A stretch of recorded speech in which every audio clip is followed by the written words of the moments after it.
दोस्तों, भारत और बांग्लादेश के बीच में सीमा विवाद बढ़ता चला जा रहा है।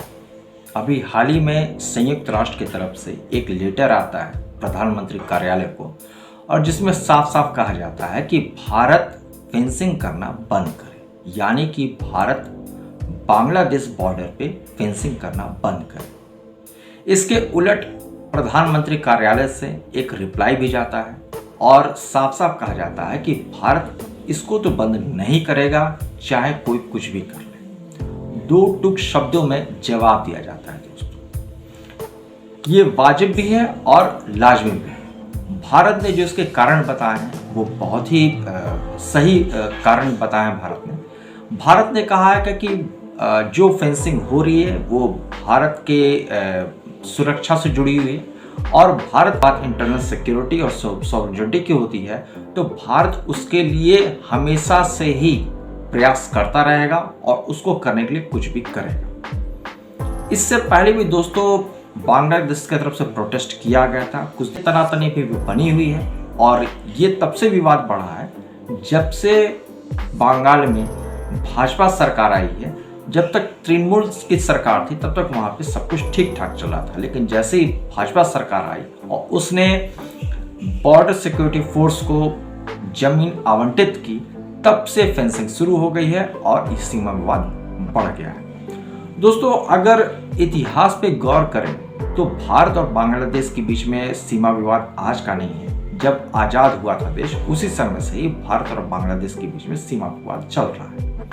हड़बड़ाहट में, जल्दीबाजी में किया गया विभाजन का परिणाम यही होता है दोस्तों, जो सर साइरिल रैडक्लिफ ने किया था।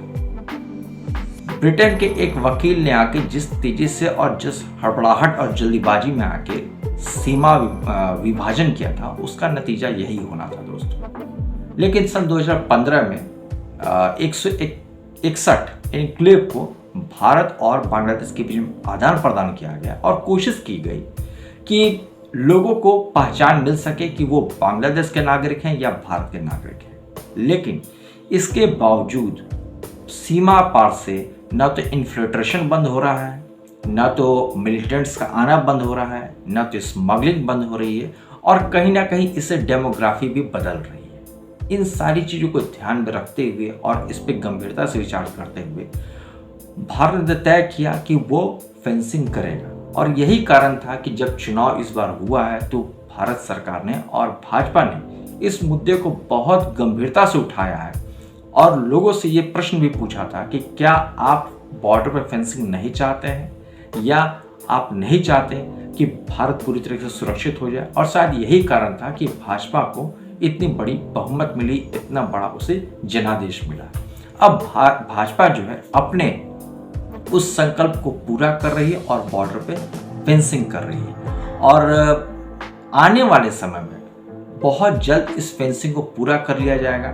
हालांकि ये बॉर्डर कोई छोटा मोटा बॉर्डर नहीं है दोस्तों, लगभग 4096 किलोमीटर लंबा ये बॉर्डर है जो भारत बांग्लादेश के साथ शेयर करता है। लेकिन कोशिश पूरी है कि इसको जल्द से जल्द खत्म कर लिया जाए। आपकी इस पे क्या राय है जरूर बताइएगा, और आप इसके बारे में क्या सोचते हैं, आपका दृष्टिकोण क्या है, ये बहुत मायने रखता है दोस्तों। तो कमेंट जरूर कीजिएगा। मिलते हैं अगली वीडियो में। जय हिंद, वंदे मातरम दोस्तों।